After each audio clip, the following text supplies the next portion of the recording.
Maseret Yomad Daf He, on commence Mesrat Hashem Daf Dalet Amud Bet à 6 lignes en bas. La Gemara dit ici, au milieu de la ligne, Miklal de Tarvayu Siviraleu. La Gemara se rapporte sur la discussion de Rabbi Yochanan et Resh Lakish, à savoir dont on apprend que le Kohen Gadol doit se séparer, doit s'isoler 7 jours avant Kippour. On a vu que selon Rabbi Yochanan, on apprend ça des Milouim, de l'inauguration du Mishkan. Selon Resh Lakish, on apprend ça de Sinaï. On a vu que Resh Lakish avait objecté Rabbi Yochanan en lui disant, d'après toi qui apprend des Milouim, on ne comprend pas comment ça se fait que cette mitzvah-là de s'isoler pendant 7 jours, elle n'est pas obligatoire Bediavad, c'est-à-dire si on n'a pas fait, on peut quand même faire la voda de Kippour, alors que pour les Milouim, c'est obligatoire, on ne peut pas être quitte de la mitzvah sans faire tous les détails qui sont écrits là-bas. Et Rabbi Yochanan a accepté, a entendu la question de Resh Lakish, ne lui a pas donné de réponse. La Gemara d'étude est là, et là on va commencer dans la Gemara. Mikla de Tarvaï ou Siviraleu, de là on voit que les deux pensent, et Rabbi Yochanan et Resh Lakish, Milouim, en ce qui concerne les Milouim, tout ce qui est écrit dans l'inauguration du Mishkan, dans les Milouim, toutes les halakhot qui sont écrites là-bas, Kol hakatuv ben me'akev ben, tout ce qui est écrit là-bas est obligatoire. Deitmar, la Gemara ramène là-dessus une machloket. Milouim, Rabbi Yochanan et Rabbi Hanina sont en discussion à propos des Milouim. Chadamar kol hakatuv ben me'akev ben, un d'entre eux dit que tout ce qui est écrit là-bas à propos des Milouim, c'est me'akev. Me'akev, ça veut dire que si on l'a pas fait, on n'est pas quitte. Vechadamar, et l'autre dit, non, davar me'akev le dorot me'akev ben, une chose qui pour les générations à venir, on n'est pas quitte de la mitzvah sans la faire, alors du temps des Milouim, eh bien, c'est me'akev, c'est obligatoire, si on l'a pas fait, on n'est pas quitte. Par contre, shen me'akev le dorot, en me'akev ben, une chose qui pour les générations à venir, si on est quitte même sans la faire, dans les Milouim, c'est pareil. Donc finalement, on a ici une marloquette entre Rabbi Yochanan et Rabbi Hanina, et la Gemara va prouver maintenant, Tistayem, défini, des Rabbi Yochanan ou des Amar, que c'est Rabbi Yochanan celui qui a dit, Kolakatu ben me'akev ben. C'est Rabbi Yochanan qui pense que tout ce qui est écrit dans les Milouim est obligatoire, si on ne l'a pas fait, on n'est pas quitte. Parce que ici, on a vu le marloquette entre Rabbi Yochanan et Rabbi Hanina, on n'avait pas défini qui dit quoi. La Gemara vient prouver que c'est Rabbi Yochanan qui pense que tout ce qui est écrit là-bas est obligatoire. Mais des cas, les Resh Lakish, Rabbi Shimon ben Lakish et Rabbi Yochanan, du fait que Resh Lakish avait demandé à Rabbi Yochanan, il a demandé, Ima Milouim kolakatu ben me'akev ben. Si tu apprends de Milouim, alors tu devrais dire comme Milouim que tout ce qui est écrit là-bas est obligatoire. Velo kameader levelomide. Rabbi Yochanan ne lui a rien répondu. Tistayem, donc de là on peut définir et prouver que Rabbi Yochanan est d'accord avec Resh Lakish sur le principe que tout ce qui est écrit dans les Milouim est obligatoire. Et donc finalement ici dans la discussion entre Rabbi Yochanan et Rabbi Hanina, on dira que Rabbi Yochanan est celui qui pense que tout ce qui est écrit dans les Milouim est obligatoire, c'est me'akev, si on l'a pas fait on n'est pas quitte. Selon Rabbi Hanina, ça dépend. Ce qui est obligatoire dans les générations à venir sera obligatoire, était obligatoire pendant les Milouim. Ce qui dans les générations à venir est facultatif, on est quitte de la mitzvah même sans le faire, eh bien, pour les Milouim, c'est pareil. Maï Benayu, quelle est la nafkamina entre Rabbi Yochanan et Rabbi Hanina? Quelle est la chose sur laquelle ils sont en marloquette, à savoir est-ce que pendant les Milouim c'était vraiment obligatoire ou facultatif? Amar Rav Yosef, et quand on dit facultatif, c'est pas vraiment facultatif, ça veut dire c'est obligatoire a priori, mais si on n'a pas fait, on est quand même quitte. Amar Rav Yosef, première nafkamina, première discussion entre eux. Smicha Ika Benayu, la mitzvah d'appuyer ses mains sur le korban. Les mains d'Amar kolakatu ben me'akev ben, selon Rabbi Yochanan qui dit que tout est obligatoire, Smicha me'akva. La mitzvah de Smicha est aussi obligatoire, malgré que dans les générations à venir, si on ne l'a pas fait, on est quitte. Les mains d'Amar davar shen me'akev le dorot, en me'akev ben, mais selon Rabbi Hanina qui dit qu'une chose qui pour les générations à venir n'est pas me'akev, alors c'est pas me'akev non plus pendant les Milouim, si on ne l'a pas fait, on est quitte. D'après lui, Smicha le me'akva. La smicha n'est pas me'akevet pour les Milouim. Ou le dorot men alan de lo me'akva. Et d'où sait-on que pour les générations à venir, si on n'a pas fait la smicha, on est quand même quitte du korban. C'est pas obligatoire pour s'acquitter du korban. Détania, la Gemara ramène là-dessus une braïta qui fait une dracha du pasuk. Vesamach venirza. La Torah dit Vesamach, il a la mitzvah d'appuyer ses mains sur le korban. Venirza, le korban sera agréé. Est-ce que c'est la smicha, la mitzvah d'appuyer ses mains sur le korban de toutes ses forces, c'est ça ce qui amène la kapara, c'est ça ce qui amène le pardon? Va'alo en kapara la bedam, la kapara ne vient qu'avec le sang, en jetant le sang sur le misbeach, c'est là où se fait la kapara. Chez Neymar qui Adam ou Banefesh Yichaper, comme le pasuk dit, le sang, il va pardonner l'âme, les fautes de la personne. Donc finalement, c'est que le sang qui est mechaper. C'est pas la smicha. Comment comprendre le pasuk qui dit, il a tiré ses mains et son korban sera accepté? Sheim asaa le smicha shiare mitzvah. C'est pour quelqu'un qui a négligé un peu la mitzvah de smicha. Il a fait comme des restes de mitzvah qui ne sont pas vraiment obligatoires. La Torah considère comme s'il n'a pas eu de kapara malgré qu'il en a eu une. C'est-à-dire que la kapara n'est pas complète, mais il est quand même quitte du korban, la kapara a été quand même faite. Et donc ici on voit que la smicha pour les générations à venir, c'est pas indispensable pour s'acquitter du korban. Donc selon Rabbi Hanina, il en sera de même pour les milouim. Selon Rabbi Yochanan, pour les milouim, ce sera indispensable parce que tout ce qui est écrit dans les milouim est indispensable. Rav Nachman bar Yitzchak amar tnufaika benayu. Lui a trouvé une autre nafkamina, une autre discussion entre Rabbi Yochanan et Rabbi Hanina, c'est le balancement. Le balancement des parties du korban qu'il faut balancer. Leman d'amar kolakatu ben me'akev ben, selon Rabbi Yochanan qui dit tout est indispensable, me'akva. Ici aussi ce sera indispensable. Ulman d'amar davar shel me'akev le dorot en me'akev ben. Mais selon Rabbi Hanina qui dit que ce qui n'est pas indispensable dans les générations à venir, ici non plus, ne l'est pas. L'homme akva, ici aussi, donc s'il n'a pas fait les balancements, la mitzvah de tnufa, des parties du korban qu'il faut balancer, il est quand même quitte.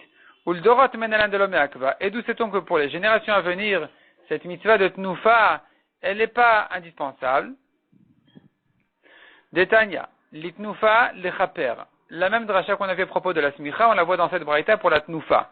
La Torah nous dit l'itnufa lechaper. Il doit faire le balancement pour pardonner les fautes de la personne. L'itnufa mechaperet, est-ce que c'est la tnufa qui fait la kapara? Valon kapara la bedam, c'est le sang. Chez Neymar, qui adam ou banefesh yichaper, le sang fait la kapara. Uma talmud lemar l'itnufa lechaper. Que veut dire le pasuk, le balancement fait la kapara? Chez Masa l'itnufa shiare mitzvah, il s'agit de quelqu'un qui a un peu négligé la tnufa en la faisant comme des restes de mitzvah qui ne sont pas obligatoires.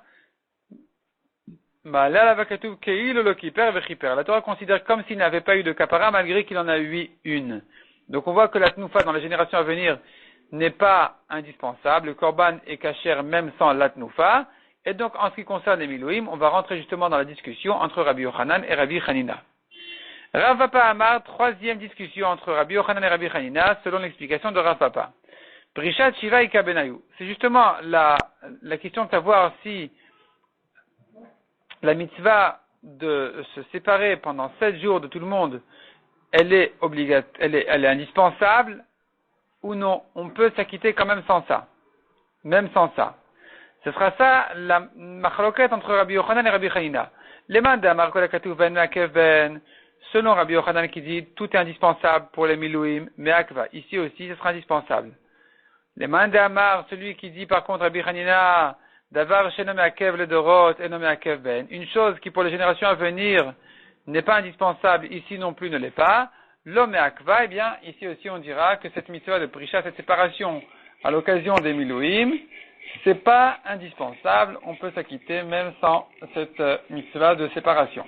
Ou le dorot menalan, et d'où sait-on que pour les générations à venir, cette mitzvah-là n'est pas indispensable? De l'homme me'akva, dont c'est ça, que c'est pas me'akev, midektan et matkinin de l'oktan et mafrishin.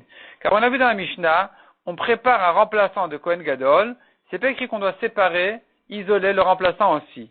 Donc je vois de là, que si le Kohen Gadol a un psoul, on va faire rentrer le remplaçant à sa place, même sans cette préparation-là de s'isoler pendant 7 jours avant. Donc, c'est une preuve que ce n'est pas une mitzvah indispensable. On peut quand même s'acquitter de la voda, même sans cette prisha, même sans cette séparation-là. Et donc, justement, ça c'est pour les générations à venir. En ce qui concerne les milouim, on va rentrer dans la marloquette entre Rabbi Yochanan et Rabbi Hanina, à savoir, est-ce que les halachot des milouim sont comme celles des générations à venir, et donc ici aussi, ce sera facultatif, ou bien non, ou bien tout est indispensable, tout est obligatoire, et donc, ici aussi, comme dit Rabbi Yochanan, s'ils ne se sont pas séparés, un Kohen qui ne s'est pas isolé 7 jours, il n'est pas quitte il ne peut pas faire la voda. Ravina Amar, Ribouy Shiva ou Mshicha Shiva Ika Benayu. Quatrième discussion entre Rabbi Yochanan et Rabbi Hanina. Selon l'explication de Ravina, ça concerne la mitzvah de Ribouy Shiva ou Meshicha Shiva. C'est-à-dire comme ça. Un Kohen Gadol qui vient à la place de son père. Son père est mort. Et le fils, il devient un Kohen Gadol. Il faut, pour le rentrer dans son poste, pendant 7 jours, qu'il porte les vêtements de Kohen Gadol. C'est ce qu'on appelle ribouille. Ribouille, ça veut dire multiplier ses vêtements. Au lieu de 4 vêtements d'un Kohen Idiot, il en porte 8 d'un Kohen Gadol. Shiva durant 7 jours. Ou Meshicha, Shiva. Et de même, pendant 7 jours, il faut le oindre avec l'huile d'onction. Shemen Amishra, pendant 7 jours. Ika Benayu, c'est ça ce qui va entrer dans la marloquette entre Rabbi Yochanan et Rabbi Hanina. Leman de Amar Kol HaKatuv Ben Me'akev Ben, selon Rabbi Yochanan que tout est indispensable, Me'akva, on est obligé de faire ça. Les Kohanim, pendant les 7 jours des Milouim, étaient obligés de passer par cette étape-là de Ribouy Shiva et Meshicha Shiva. Donc chacun les vêtements qu'il a besoin et l'huile. Leman de Amar Davar Shen Me'akev Le Dorot En Me'akev Ben, Lo Me'akva. Selon par contre Rabbi Hanina qui dit qu'une chose qui pour les générations à venir n'est pas indispensable, on peut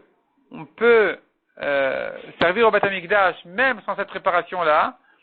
Eh bien ici aussi, si on n'a pas fait correctement dans les Milouim, les Kohanim sont quand même kshérim. Ou le Dorot Menalan de l'Ome Akva. Et d'où sait-on que pour les générations à venir, si on n'a pas fait correctement cette préparation-là de Ribouy Shiva et Meshicha Shiva, donc les vêtements et l'huile, dont on sait que le Kohen Gadol, il est quand même kasher, il peut rentrer au service de Kippour. Detania, on voit dans une braïta, Mechiper Kohen, Asherim Shachoto, Asherim Alet Yado, Lechen Tachat Aviv. Ce pasuk se rapporte sur la voda de Yom Kippour, et nous dit, donc Mechiper Kohen, le Kohen va faire la voda de Kapara, de Kippour. Quel Kohen? Le Kohen Gadol uniquement. Le Kohen Gadol, Asherim Shachoto, qui sera oint par l'huile d'onction, va Asher Yemalet Yado Lechen Tachat Aviv, et celui qui Yemalet Yado, ça veut dire qu'il sera préparé à rentrer dans son poste de Kohen Gadol avec les 8 vêtements, Lechen Tachat Aviv, donc pour entrer dans le poste de son père. Ma Talmud Omar, à quoi me sert ce pasouk-là? À quoi me sert ce pasouk-là? On sait bien que la mitzvah de Kippour, elle concerne le Kohen Gadol. Dans la Torah, c'est écrit à Aaron. Donc Aaron, c'est le Kohen Gadol. J'ai pas besoin de ce pasouk qui vient me décrire exactement qui c'est le Kohen Gadol qui va succéder à Aaron. Répond la Gemara, le fiche Nehemar, le pasouk nous dit ailleurs, Shivat Yamim Ilbasham HaKohen Tartav Ibanav. Durant 16 jours, va porter le Kohen qui vient à la place de son père, il va porter ses vêtements. En Yelanitraba Shiv'a Venimshar Shiv'a. Je n'apprends de ce passage que de rendre kasher pour Kohen Gadol, un Kohen Gadol qui est passé par cette étape-là, de porter les vêtements pendant 16 jours et d'avoir l'huile pendant 7 jours. Nitraba Shiva Venimshar Yom Echad. Si on lui a mis les vêtements 16 jours, mais l'huile 1 jour. Ou le contraire, Nitraba Yom Echad Venimshar Shiva. 1 jour les vêtements et 7 jours l'huile. Minaïn, d'où je sais qu'il est quand même kasher pour la voda de Kippour. Talmud Omar, c'est là où je vais me servir de ce pasouk-là à propos de Kippour qui me dit, Asherim Shachotov, Asherim Alet, Yadom, Mikol Makom. Le Kohen, le fils du Kohen Gadol, qui sera oint et qui aura porté les vêtements. Ici, on n'a pas précisé qu'il s'agit de 7 jours. De là, j'apprends que même si on n'a pas fait 16 jours pour l'huile et 7 jours pour les vêtements, il est quand même kasher. Donc, justement, c'est là où on va rentrer dans la discussion, à savoir, est-ce que pour les Milouim aussi est-ce que pour les Milouim c'est indispensable, ou non pour les Milouim, comme pour les générations à venir, c'est pas indispensable. On peut le rendre kasher même s'il n'est pas passé par là. Mikol Makom, Mikol Makom, ça porte le mot d'avant. Ashkechan Ribouy Shiva Lechatchila. On a appris ici du pasouk qu'il faut pendant 7 jours porter les 8 vêtements, pour le rendre Kohen Gadol. Meshicha Shiva Lechatchila Menalan. D'où je sais qu'il faut aussi l'huile pendant 7 jours a priori, alors que le pasuk ne parle ici que des vêtements. C'est écrit Shivat Yamim, il basham à Kohen. Pendant 7 jours, il va porter les vêtements. Ou c'est écrit qu'il doit aussi avoir l'huile pendant 7 jours. Répond la Gemara Baïtema. Si tu veux, je te dis, Midei Sterikra le Mauta. du fait que la Torah a eu besoin d'exclure à propos de Kippour en disant que même si on ne lui a pas mis l'huile pendant 7 jours, il peut quand même rentrer au service de Kippour, j'entends de là qu'a priori il aurait fallu 7 jours. Ibaïtema, si tu veux, je te dis, d'Amarka Ovigda Kodesh Asher le Aaron, le pasuk nous dit les vêtements saints de Aaron, Yu Levanav Acharav, seront à ses fils après lui, les Moshra Vahem ou le Maleva Metiadam. Donc les Moshra Vahem, c'est dans le sens, dans le pshat du pasuk, c'est les Moshra Vahem, c'est une grandeur pour qu'ils se grandissent. Ça va leur servir de grandeur, donc à ses enfants, ou le Maleva Metiadam pour les préparer à rentrer au service du Beth Amikdash. Mais ici, la Gemara, elle comprend que les Moshra Vahem, ça prend le sens aussi de l'onction. Donc, Itkash Meshicha le ribouille. Ici, le pasuk nous compare l'huile aux vêtements, nous compare la Meshicha, l'onction, aux vêtements que porte le Kohen Gadol. Maribouille Shivaf, Meshicha Shiva. De même qu'a priori, il faut porter les vêtements pendant 7 jours. De la même manière, la Meshicha de l'huile doit aussi se faire pendant 7 jours. Maïtama demande Amar. Maintenant, la Gemara commence à rentrer dans la discussion elle-même entre Rabbi Yochanan et Rabbi Hanina, à savoir est-ce que tout ce qui est écrit dans les Milouim, c'est indispensable ou pas. Donc, quelle est la raison demande Amar de celui qui dit Kol hakatuv ba'en me'akev. Tout ce qui est écrit là-bas est indispensable. D'où on sait ça? D'où on sait que même ce qui n'est pas indispensable dans les générations à venir sera indispensable pendant les 7 jours de Milouim. Amar Abitrak Bar Bisna Amarka, répond la Gemara, on apprend du pasuk, Vasit al Aaron ubanav kacha. La Torah nous dit, tu feras à Aaron et à sa fils ainsi. Kacha ikuvahu. Le mot kacha veut dire que c'est indispensable. Du mot kacha on apprend c'est comme ça et pas autrement. Donc pendant les Milouim, tout ce qu'on doit faire à Aaron et à ses fils est obligatoire et indispensable.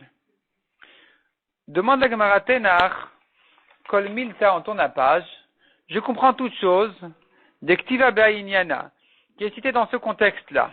Donc il faut savoir que la parashat des Milouim, en réalité, elle est partagée en deux. Elle est partagée en 2 parachiotes, une partie est écrite dans parashat Tetzavé, une partie dans parashat Tzav. Dans parashat Tetzavé, on voit que Moshe là-bas est ordonné, la Torah ordonne de faire tout ce qu'il faut faire pour l'inauguration du Mishkan, en réalité pour préparer les Kohanim à rentrer dans leur poste. Ça c'est dans Tetzavé.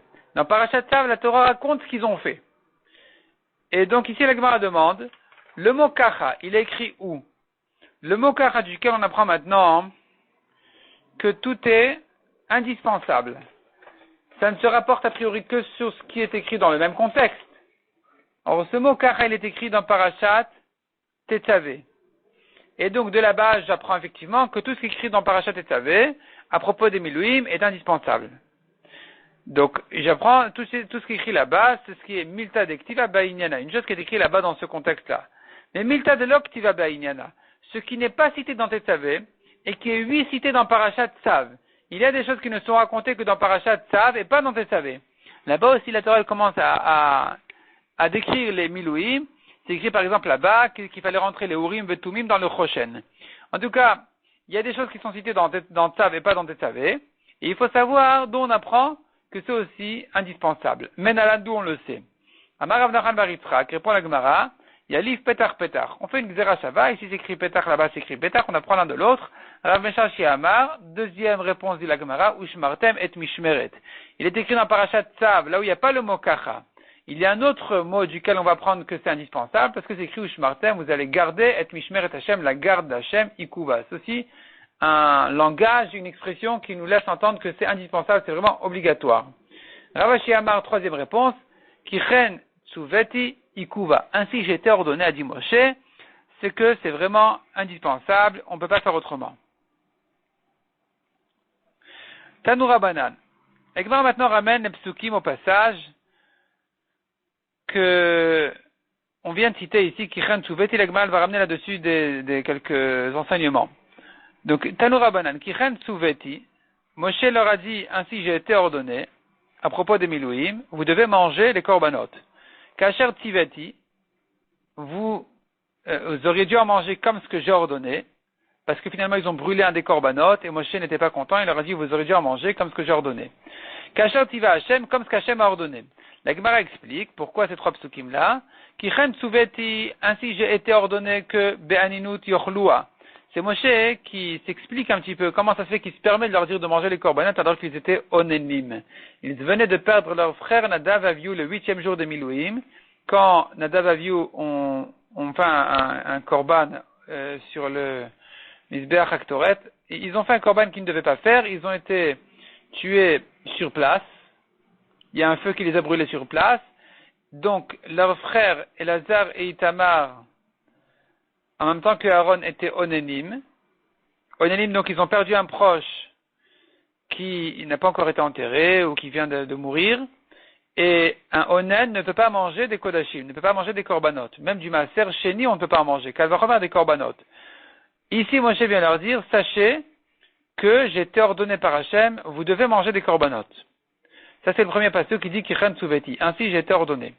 Kacher Tziviti, comme ce que j'ai ordonné, Bishat Maaseh Amar Alehem, c'est lorsqu'il les a vus brûler qu'il leur a dit, vous aurez dû en manger, comme ce que j'ai dit, comme ce que j'ai ordonné. Kacher Tiva Hashem, Velom Elayani Omer. Et enfin, le troisième passage qui dit, comme ce qu'Hachem a ordonné, c'est pas que moi je vous ai dit de faire comme ça, c'est que Hachem a dit clairement de faire comme ça. Donc c'est comme ça que vous auriez dû faire. Rashi explique en réalité, Moshe ici il s'était trompé parce qu'il avait comparé le korban de Rosh Chodesh aux autres korbanot des Milouim, alors qu'il aurait fallu distinguer entre les korbanot des Milouim qui doivent être mangés, alors que le korban de Rosh Chodesh qui est un korban qui n'est pas un korban particulier des Milouim, c'est un korban classique qui doit se faire tout le temps, chaque Rosh Chodesh. C'est vrai que c'est la première fois qu'on a eu l'occasion de le faire, mais finalement c'est un korban qui doit se répéter tous les Rosh Chodesh. Et donc finalement, ils gardent la halachot classique d'un korban qui n'a pas le droit d'être mangé par un onen. Donc ils ont eu raison de ne pas le manger et de le brûler. On continue dans la Gemara, Marabesi Bachanina. Michnasaim en ktuvina parasha. La Torah ici ne cite pas le vêtement qui s'appelle Michnasaim. Michnasaim, c'est le pantalon du Kohen Gadol, des Kohanim. Donc ils portaient 4 vêtements. Ils portaient Ktonet, une tunique, Avnet, la ceinture, Mitznefet, le chapeau, un genre de chapeau spécial, et Michnasaim, le pantalon. Et la Torah, quand elle décrit les Milouim, là-bas c'est écrit jusqu'au plus petit détail, Moshe a dû les habiller, et chacun à son tour, et là-bas c'est pas écrit les Michnasaim. Donc est-ce qu'ils n'avaient pas besoin de porter les Michnasaim, les pantalons? Keshehu Omer Veze Adavar, lorsque la Torah nous dit Veze Adavar, voici la chose, que tu dois leur faire pour les sanctifier à rentrer au service de Keuna. À quoi ça fait allusion le Vav de Veze Adavar? Et voici la chose. Ça se rapporte sur les psukim d'avant qui parlent de tous les vêtements des Kohanim, dont les Michnasaim. C'est pas vraiment un pantalon, mais ça ressemble. Donc ici on apprend la vie à Michnasaim d'inclure aussi les Michnasaim en question. Vasiri Taïfa et d'ailleurs aussi un korban mincha, une offrande de farine, asiri taïfa, 1/10 de efa, ce qu'on appelle en général issaron, qui doit se faire en général par les kohanim qui commencent à rentrer le premier jour, ils sont de service au Beth Amikdash. N'importe quel kohen doit faire ce korban mincha. Et donc ici la Torah ne l'a pas cité, mais il fallait l'ajouter quand même. Et ça on apprend de Veze Adavar. Et la Gemara demande, mais comment tu apprends ça de Veze Adavar? Bishlama Michnasaim Ktive. Michnasaim, ils sont écrits dans le Beinyana des Bgadim. Ils sont écrits dans le contexte d'avant, à propos des Bgadim, des vêtements du Kohen. Donc je comprends qu'ils doivent être inclus ici dans le Pasuk. Et la Siri Taïfa Menalan. Mais d'où on sait ce Korban Mincha? Atia répond la Gemara, on fait une Gzera Shava. Atia, on l'amène Ze. Gzera Shava du mot Ze ici et Ze là-bas. Veze korban Aaron uvanav, cher écrit Hashem, asiri taefa. Un pasuk nous dit clairement, Veze korban, voici le korban Aaron uvanav, de Aaron et ses fils, cher écrit Hashem, qui doivent sacrifier Hashem, asiri taefa, 1/10 de efa de farine. Donc, on apprend du mot Veze Adavar qui est écrit dans le contexte des Milouim, on apprend par une Gzera Shava du mot Veze korban Aaron uvanav qui parle de justement ce korban mincha. Donc ici, on saura par cette Gzera Shava que pendant les Milouim aussi, il fallait faire ce korban. Amar Rabbi Yochanan, Mishum Rabbi Shimon ben Yochai. Minayin she'af mikra parasha me'akev. D'où sait-on que même la lecture de la paracha des Milouim était indispensable lors des Milouim. Il fallait lire les psukim que Moshe avait été ordonné par Hachem de faire. Talmud Lomar, Vayomer Moshe Laeda, on apprend du pasuk où Moshe a parlé à l'assemblée en disant, Zeh davar shativa Hachem, voici la chose qu'Hachem a ordonnée. Le mot davar se comprend comme dibour. Afil ou dibour meakev. Même la parole, la lecture de ces psukim-là était indispensable. Ketad ilibishan. La Gemara demande maintenant de quelle manière est-ce que Moshe il les a habillés pendant les Milouim. La Gemara demande, quelle est cette question-là, comment est-ce qu'il les a habillés? Ketad ilibishan, tu demandes comment il les a habillés. Maïda avava. Ce qui s'est passé? C'est passé. Qu'est-ce qu'on a à apprendre de là? C'est une question de halacha, c'est une question d'histoire. Et là répond la Gemara. La question elle est Ketad malbishan atid lavo. De quelle manière il faudra habiller les Kohanim lorsque Mashiach viendra? Demande la Gemara à nouveau, l'atid lavo nami. Quand Mashiach viendra, les Kshiavo Aaron uvanavu Moshe imehem, bien on verra à ce moment-là quand Aaron et ses fils et Moshe viendra avec eux, ils vont nous apprendre exactement comment il faut faire. C'est pas à nous de vérifier, d'apprendre ça. Répond la Gemara la Ketad ilibishan la misbar krae. Non, il faut comprendre comment est-ce qu'il les habillait pour comprendre les psukim. Il y a une contradiction dans les psukim, et il faut savoir comment la résoudre. Et la Gemara va s'expliquer ensuite. Donc la Gemara d'abord, elle ramène immédiatement, elle commence par la réponse, par savoir de quelle manière il les a habillés. Donc Pligeba, Bnei Rabchia et Rabbi Yochanan étaient en discussion là-dessus, les fils de Rabchia et Rabbi Yochanan. Chadamar, un d'entre eux dit, Aaron v'achakach banav. D'abord, il habillait Aaron complètement, tous les vêtements, la ceinture inclus, et ensuite il a commencé à habiller ses fils. Il habillait les fils en leur mettant les vêtements, donc la tunique, la mitznefet, le chapeau et les michnasaim, tous les fils. Une fois qu'il a terminé d'habiller comme ça les 4 fils, il leur a mis aux 4 la ceinture. V'chadamar, et l'autre pense, Aaron uvanav et vatachat. Aaron et ses fils en même temps, il a mis les 5 ceintures en même temps. Donc d'abord il a habillé Aaron et les fils, et ensuite les fils, et après quand il ne manquait plus que les ceintures, il a mis les 5 ceintures en même temps. Amar Abaye. La Gemara maintenant se précise plus. Bikton et mitznefet, en ce qui concerne la tunique et le chapeau, Rashi ajoute les michnasaim aussi. Kulal maloplige d'Aaron v'achakach banav. Tout le monde est bien d'accord que d'abord il a habillé complètement Aaron, et ensuite il est passé aux enfants, aux fils. Des ben betzava ou ben beasiya, car aussi bien en ce qui concerne la tzava dans Parashat Tetzavé, où Hachem ordonne de faire la Parashat des Milouim comme il faut, que dans Parashat Tzav, où la Torah décrit de quelle manière on l'a fait, dans les deux parashiot, Aaron, Kadim. C'est écrit d'abord Aaron, ensuite les fils. Kiplik et Be'avnet. La discussion ici entre la Moraïm et à propos de la ceinture. Mandamar Aaron v'achakach banav, celui qui dit que Aaron était habillé complètement à la ceinture inclus, et ensuite on est passé aux enfants, aux fils, dirtiv, car il est écrit clairement, ve'argor oto ba'avnet, il lui a mis la ceinture, ve'adarktiv argor otam avnet, et après c'est écrit qu'il leur a mis à eux les ceintures. Et donc, de là on voit qu'il fallait faire d'abord Aaron après ses fils.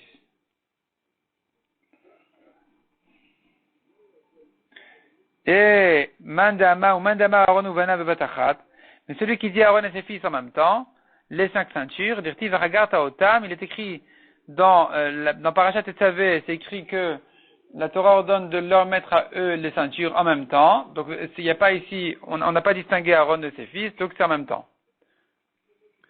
Demande la Gemara.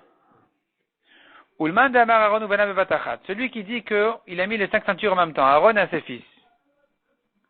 Donc c'est pas qu'il a terminé d'habiller Aaron, et ensuite il a habillé avec la ceinture, et ensuite il a commencé à habiller les fils. Non, il a habillé Aaron complètement, sauf la ceinture, il est passé aux fils, il les a habillés aussi les uns après les autres, et après il manquait que les ceintures, il les a mis à tous.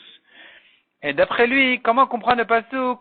Active ergor otobavnet, va active ergor otamavnet. Or nous avons un pasuk, comment il va résoudre le pasuk qui va contre lui, qui dit il a mis la ceinture à Aaron, et après ça c'est écrit il a mis les ceintures aux fils. Donc on voit qu'ils sont distingués de leur père. Répond la Gemara.